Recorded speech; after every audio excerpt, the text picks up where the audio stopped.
2020년 10월 2일 금요일 성경 묵상입니다. 본문은 역대하 4장 1절에서 5장 1절 말씀.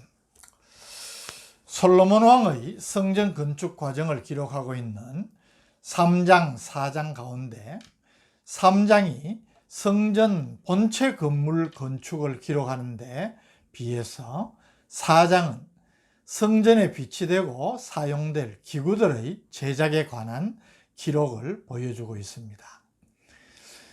1절에서 10절은 솔로몬이 명하여 만든 성전 기구들을 우리에게 소개하고 있습니다.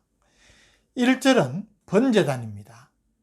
1절 솔로몬이 또 노스로 제단을 만들었으니 길이가 20규빗이요 너비가 20규빗이요 높이가 10규빗이며 노스로 만들어 성전 앞뜰에 세워진 번제단은 그 규모도 상당한 크기였습니다.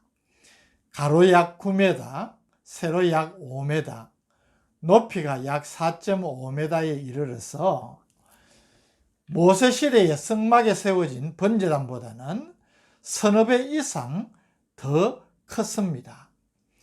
그 이유는 모세 때는 번제단이 이동용이었습니다. 그러나 솔로몬 때는 고정식이란 점이 다르고 또 솔로몬 때에는 인구와 경제력의 증가로 더 풍요로워서 하나님 앞에 희생의 제물을 드릴 때에 더 많은 희생 제물을 드릴 큰 제단이 필요했기 때문일 것입니다. 2절에서 5절은 바다를 제작한 것을 보여줍니다. 2절 또 놋을 부어 바다를 만들었으니 지름이 10규빗이요 그 모양이 둥글며 그 높이는 5규빗이요 주위는 30규빗 길이에 줄을 두를 만하며 3절 그 가장자리에 아래에는 돌아가며 소 형상이 있는데 각 규빗에 소가 10마리씩 있어서 바다 주위에 둘렸으니 그 소는 바다를 부어 만들 때에 두 줄로 부어 만들었으며 4절 그 바다를 놋에 황소 12마리가 받쳤으니 3마리는 북쪽을 향하였고 3마리는 서쪽을 향하였고 3마리는 남쪽을 향하였고 3마리는 동쪽을 향하였으며 바다를 그 위에 놓았고 소의 엉덩이는 다 안으로 향하였으며 5절 바다의 두께는 한 손 너비만 하고 그 둘레는 잔 둘레와 같이 백합화의 모양으로 만들었으니 그 바다에는 3000밧을 담겠으며 여기 바다라는 것은 제사장과 레위인들이 제사를 드리기 전에 침례를 하기 이전 정결의식을 행하기 위하여서 필요한 물을 담아두는 원통형의 큰 용기입니다. 놋으로 만들었다 그랬고 황소 12마리가 3마리씩 동서남북으로 이 큰 바다를 받치는 모양이라고 이해를 하면 되겠습니다. 6절에는 물두멍이 나옵니다.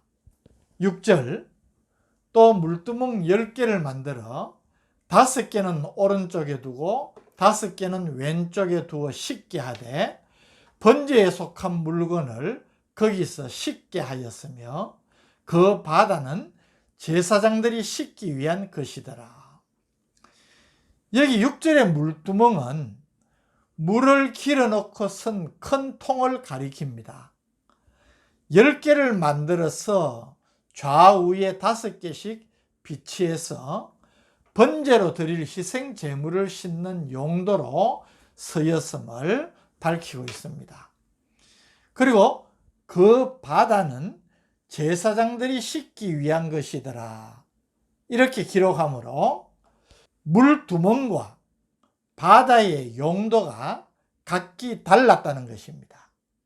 다시 말하면 바다는 제사장들이 제사를 드리기 이전에 자신들을 깨끗이 씻기 위하여서 사용하는 그런 용기라면 물두멍은 번제로 드릴 희생 제물을 싣는 용도로 쓰여졌다는 것을 보여줍니다. 7절은 등잔대를 제작한 것을 보여줍니다. 7절, 또 규례대로 금으로 등잔대 10개를 만들어 내전 안에 두었으니 왼쪽에 5개요 오른쪽에 5개이며, 이 등잔대는 등잔을 올려놓기 위한 받침대를 가리키는 것입니다. 모세의 성막에는 이 등잔대가 하나였습니다. 그런데 이 솔로몬의 성전에는 10개나 제작하여서 좌우로 5개씩 비치한 것은 솔로몬 성전의 성소가 모세의 성막의 성소보다 그만큼 크게 지어졌다는 것입니다. 넓었기 때문에 그 성소를 비추는 등잔도 10개나 만들어서 그 등잔대 위에 등잔을 두었다는 말입니다. 8절은 상과 금 대접의 제작을 보여줍니다. 8절, 또 상 10개를 만들어 내전 안에 두었으니 왼쪽에 5개요 오른쪽에 5개이며, 또 금으로 대접 100개를 만들었고, 여기 상은 진설병을 차려놓기 위한 상입니다. 진설병을 2줄로 6개씩, 즉 12개를 올려 놓았습니다.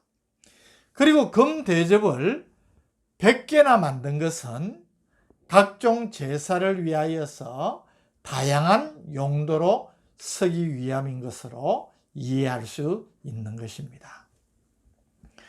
9절은 제사장의 뜰과 큰 뜰, 뜰문에 대한 언급입니다. 9절, 또 제사장의 뜰과 큰 뜰과 뜰문을 만들고 그 문짝에 놋을 입혔고, 안뜰이라고도 불리는 제사장의 뜰은 다듬은 돌 3켜와 백양목 판자 1켜로 둘러쳐져 있는데, 이 제사장의 뜰을 9절이 말하고 있는 것입니다. 10절은 바다를 두는 위치를 보여줍니다. 10절, 그 바다는 성전 오른쪽 동남방에 두었더라. 놋으로 만든 바다가 낭실에서 번제단 쪽으로 바라볼 때에 오른쪽 동남방에 위치했다는 말이 됩니다.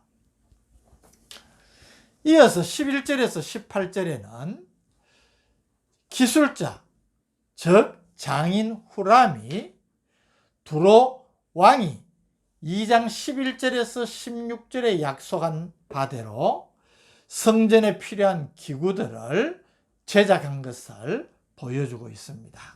11절, 후람이 또 솥과 부삽과 대접을 만들었더라. 이와 같이 후람이 솔로몬 왕을 위하여 하나님의 성전에서 할 일을 마쳤으니, 12절, 곧 기둥 둘과 그 기둥 꼭대기에 공 같은 머리 둘과 또 기둥 꼭대기에 공 같은 기둥머리를 가리는 그물 둘과 또 그 그물들을 위하여 만든 각 그물의 2줄씩으로 기둥 위에 공 같은 2머리를 가리는 석류 400개와 14절, 또 받침과 받침 위에 물두멍과 한 바다와 그 바다 아래에 소 12마리와 16절, 솥과 부삽과 고기 갈고리와 여호와의 전의 모든 그릇들이라.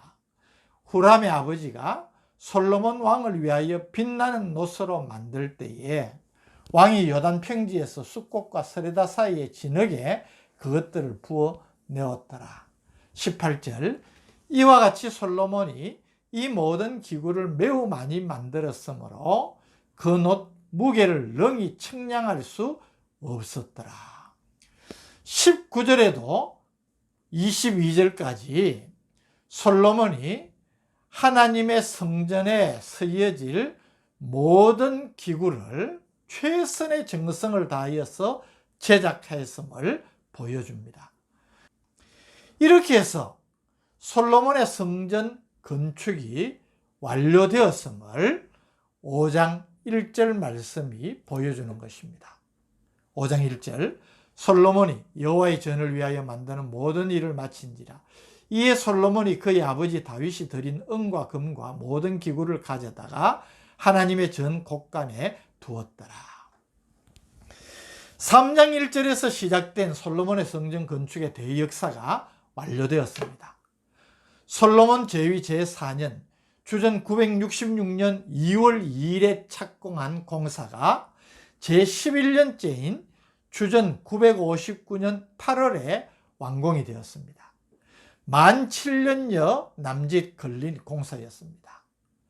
성전 건축을 완료한 뒤에도 다윗이 예비한 성전 건축 자재가 아직 많이 남아서 성전 창고에 보관하였다고 5장 1절이 기록을 한 것을 보아서 다윗이 성전 건축을 위하여서 얼마나 많은 준비를 하였는지 다윗의 성전을 향한 그 마음을 우리가 볼 수 있습니다.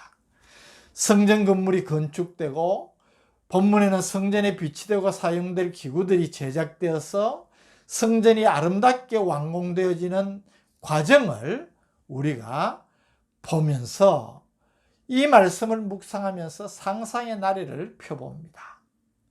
너무나 아름답고 정말 영광스러운 성전의 모습이 그려지면서 우리의 가슴이 뛰지 않습니까?